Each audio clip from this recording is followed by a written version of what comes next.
Everybody, Rex Frost here, and this is my review for Avatar. And before we even get into it, here's a little spoiler warning because Avatar is one of those movies that you should definitely go see in theaters, and I do think it's very important to form your own opinions before hearing other people. So let's get into the review. And it's an Avatar movie, so like you don't need me to tell you that you are going to see some amazing like visuals. Like this is like by far the best looking movie of 2025 and probably of all time. I mean, it's like especially because like the Navi more than ever look so real. Like they're actually like there and like they actually like took a trip to Pandora and actually filmed the movie on set. Especially like this. I mean, the Avatar movies always hit different, and like when like you realize that like literally like what you're actually that like you basically just watched a animated movie. But I mean, it is crazy like how good they are. It is like the behind the scenes videos are just wild because it's just a bunch of people running around in polka dot suits and motion capture stuff. So it's like it's wild like how good the trail well no the movie looks. Also the action I thought was amazing. It is oh yeah, back to the visuals. I do think it's crazy like how these movies keep on looking better and better. And the same thing goes for the action too. The action in Avatar or Fire and Ash is like so much bigger and like grander and it is just wild. Also I really like how they like did the how like they really like showed like how the loss of Neteyam, Jake and Natiri's oldest son, really impacted the entire family. I saw it was like really well done, like showing everybody's grief and the repercussions of that. Also, as for Lolak, I mean, I still liked him a lot. I think, oops, okay, not yet, but yeah, I think him in I think Loak and back in The Way of Water, Nateum and Spider have some really weird dialogue. I mean, they keep on saying bro every 3 minutes. It is I don't know, like please don't.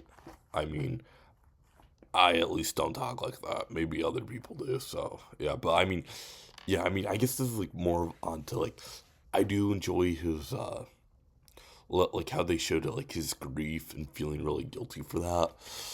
I will say they kind of did like repeat a bunch of plot points from The Way of Water, which is something I will be getting into a lot into eventually. Also the world building pretty good. I could have used more of it. Like we had like one scene was the air traders, which is like really cool.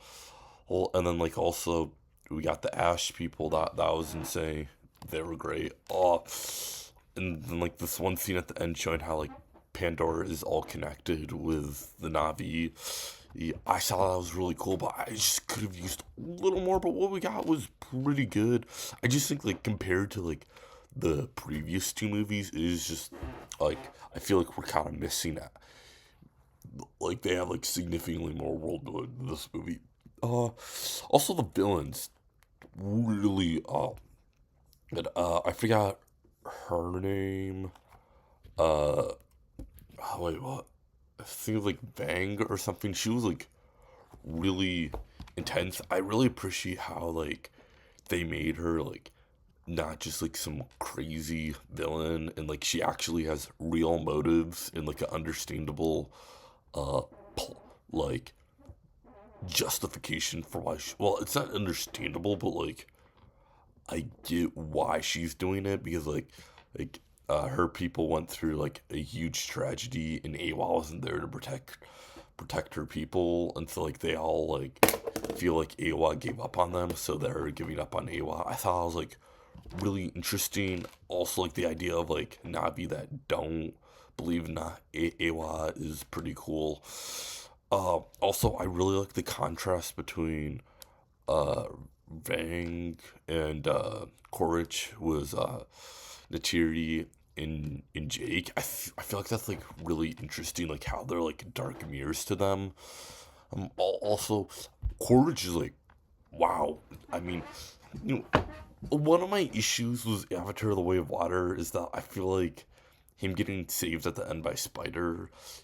I mean, it kind of makes sense, but it's just like obviously setting him up to be returning for a sequel, which is what this movie is. But like, I don't know. I mean, oh yeah, but I mean, wow, have I changed my mind? He's probably. I feel like Corbett is like probably in like the top 10, maybe 5 villains of 2025.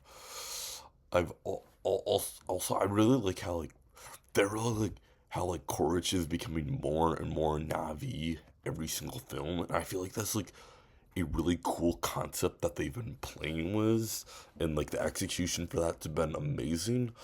Uh, yeah, I do. Yeah, and then like also like the Ash people, I do think are really cool. Uh, oh yeah, and then the military, I think is. I mean, the ADR, I think that's what they're called. They're still interesting. I mean, I will say, wow, it is really disturbing how many like ADR defenders there are. That I mean, literally, like they are obviously in the wrong. How are you defending them? But like, I mean, yeah. Also, uh, as for Spider, I just think he's cool what they're doing with him, like showing that like you don't have to be a giant blue cat person to be a Navi. Like anybody can be one. I will say like him growing like one of like the Navi ponytails is definitely really interesting. Uh, I would be absolutely tweaking out if I had one. Uh, yeah, but I mean, also, wow, that was like one of the most intense scenes. Was like, like he's so like in the movie he ends up like being able to breathe Pandoran air, which is like a huge game, well, which would be a huge game changer for the RDA. So like Jake and Natiri like almost make the decision to kill him, which like I mean when that scene was happening, I felt like I don't know. I felt like it could have been crazy. I don't know how to exactly feel about it because, like, on one hand, I feel like, wow, no way they're actually gonna do this. This is a Disney movie at the end of the day. However, like, I don't know. I mean, that was still pretty wild. It even got to that point, and I do feel like most Disney movies wouldn't be able to take that, do something that intense. But like, wow, that was almost one of the most intense scenes of the year. But yeah, I mean, I enjoyed them. Also, kind of like what I said about Natay and Loak. Their dialogue is really interesting. Like, stop saying bro every 5 minutes. It is really annoying. Like, I mean, I don't know. He's just like, I mean, I get that they're teenagers, but like, please stop.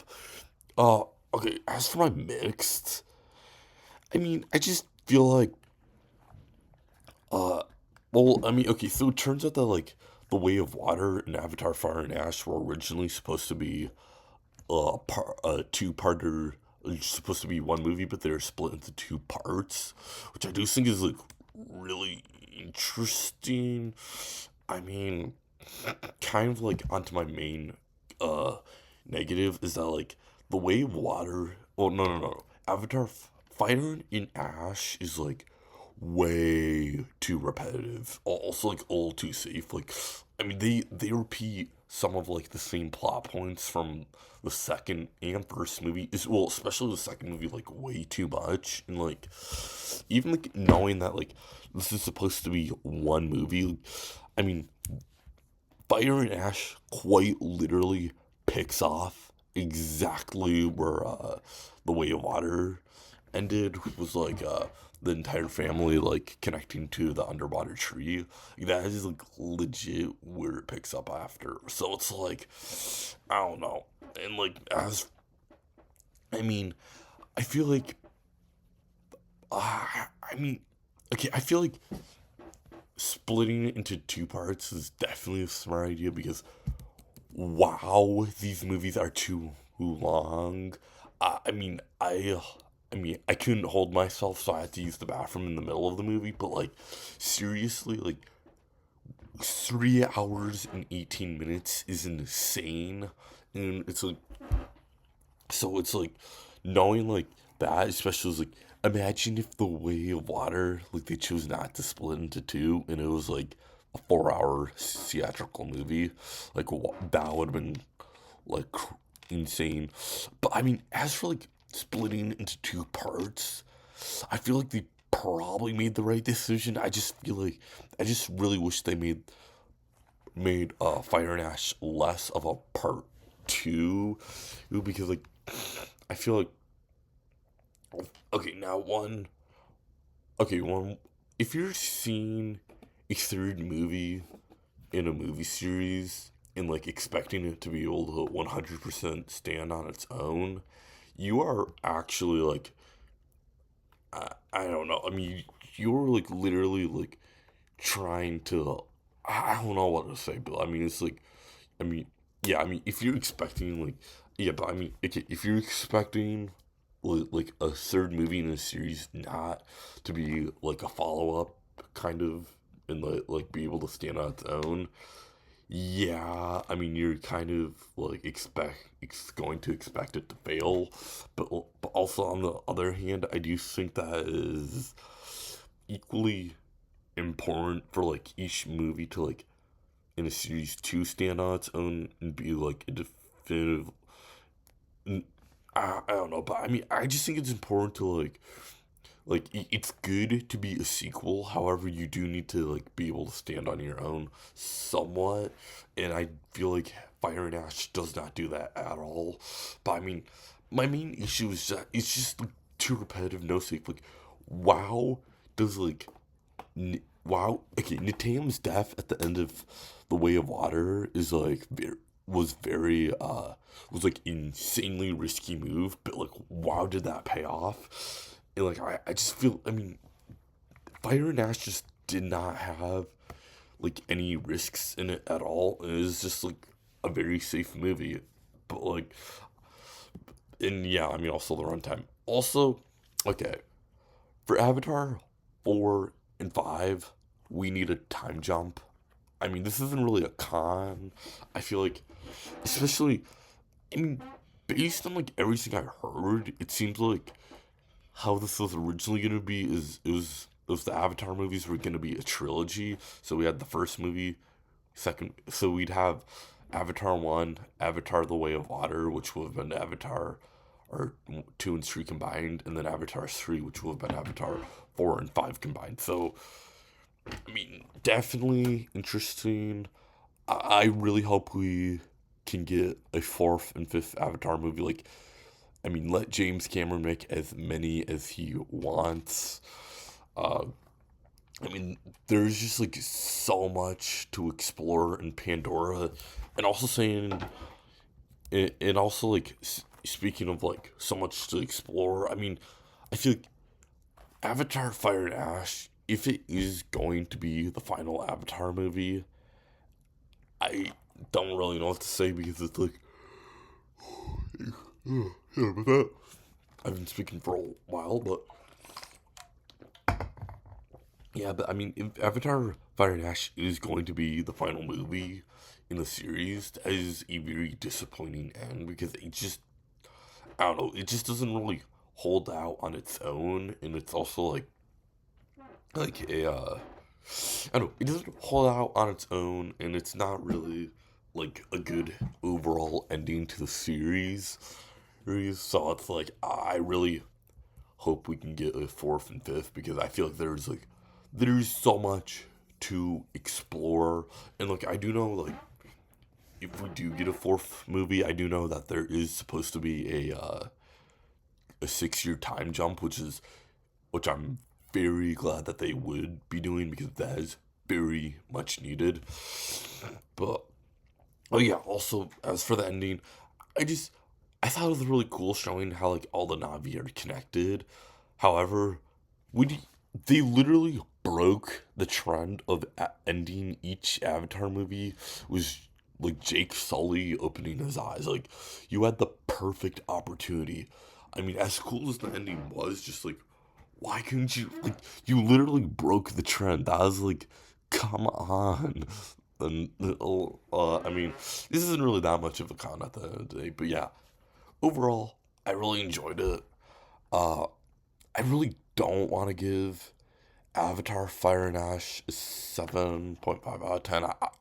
I really wanted this to be like amazing, and I'm not quite going to give it. I'm not gonna give it a 9 out of 10 because I feel like this movie like does have some issues and it is like very repetitive.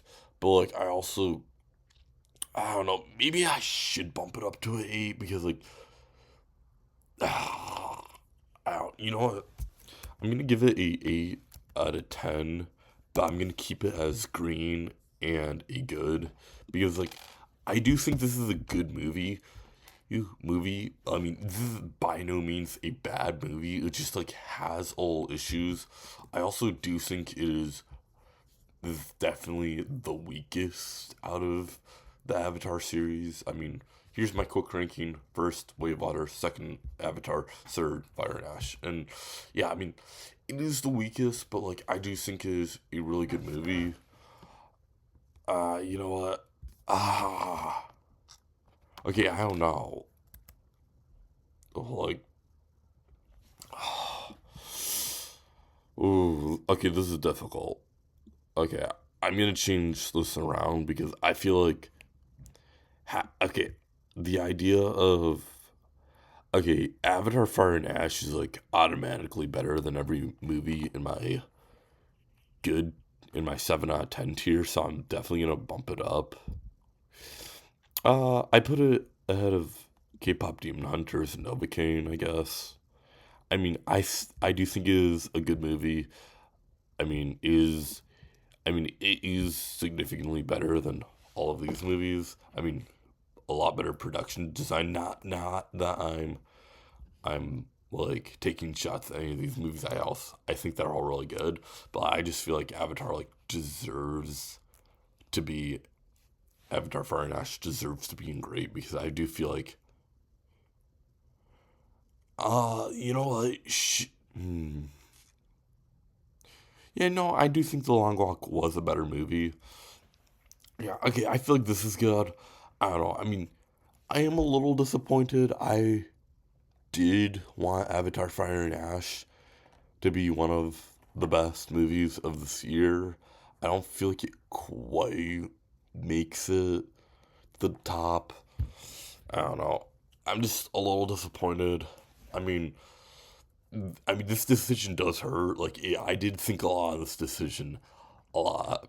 I did have, so I mean, it's gonna hurt me, but yeah, I'm gonna put it in like a great. And I really do love the Avatar movies. I am a big defender. I feel like these movies are amazing. Avatar, Fire and Ash is by far the best looking movie of 2025. I don't think that's a debate. I mean, the only thing that comes anywhere close uh is maybe like Tron Ares, but like Tron is also like basic looking for like 60% of the movie. But yeah, I mean, yeah, but overall, these are just my thoughts on Avatar: Fire and Ash. I really, I really enjoyed the movie a lot. I think it does have some issues. It is way too repetitive, but I mean, this is a beautiful movie. In terms of what I'd recommend seeing it in a movie theater or at home. Uh, I guess okay, okay. The Avatar movies are definitely movies that you should see in theaters. However, do not bring like that many liquids with you because you will need to use the bathroom. These are real way too long movies. Also, I will say, do not see this movie like late at night because you will be up all night. I saw it at 12. I didn't leave the movie theater or until 4. So like, just to put in perspective, these are long movies. Also, I think, yeah, I mean, yeah, just I'd recommend seeing it